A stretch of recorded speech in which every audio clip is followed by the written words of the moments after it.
Hi friends, இந்த patient front teeth ரீப்ளேஸ்மெண்ட்டுக்காக நம்மகிட்ட வந்திருந்தாங்க. இப்போ பாருங்கள், உங்களுக்கு சிம்பிளாக டெம்பரரி க்ரவுன் போட்டிருக்கேன். அதாவது என்னென்னா, பக்கத்தில் இருக்கிற 2 டீத்தையும் ரெடியூஸ் பண்ணிவிட்டு சேம் டே நாங்கள் டெம்பரரி க்ரவுன் கொடுத்துருவோம். கொடுத்துட்டு இந்த செராமிக் க்ரவுன்றது வந்து டிஎம்எல்எஸ் க்ரவுன் பேஜ்ன்றது வந்து பெர்மனெண்ட்டு.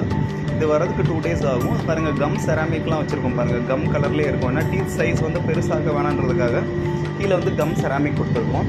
இது வந்து நாங்கள் பெர்மனெண்ட்டாக பேஷண்ட் மவுத்தில் ஃபிக்ஸ் பண்ணிட்டோம்னா உங்களுக்கு அது ரிமூவபிள் கிடையாது. இப்போ ஃபிக்ஸ்டு பார்ஷியல் டென்ட்னு சொல்லுவோம். ஃபிக்ஸ் பண்ணிட்டோம்னா உங்களுக்கு பெர்மனெண்ட்டாக அவங்க மவுத்லேயே இருக்கும். இது ஒரு அட்வான்டேஜ் என்னென்னா, ரிமூவ் பண்ண தேவையில்ல. ஒன்ஸ் சிமெண்ட் போட்டு ஃபிக்ஸ் பண்ணிட்டா அவங்க பேஷண்ட் மவுத்தில் அது அப்படியே இருக்கும். உங்கள் ஃப்ரெண்ட்ஸு, ரிலேட்டிவ்ஸ் யாருக்கு இந்த மாதிரி பிரச்சனை இருந்துச்சுன்னா அந்த வீடியோவை ஷேர் பண்ணுங்கள். நம்ம சேனலை சப்ஸ்கிரைப் பண்ணுங்கள், லைக் பண்ணுங்கள், ஷேர் பண்ணுங்கள். நான் டென்டல் ரிலேட்டட் வீடியோஸ் வந்து அப்லோட் பண்ணுவேன். நீங்கள் ரெகுலராக பாருங்கள் ஃப்ரெண்ட்ஸ். தேங்க்யூ.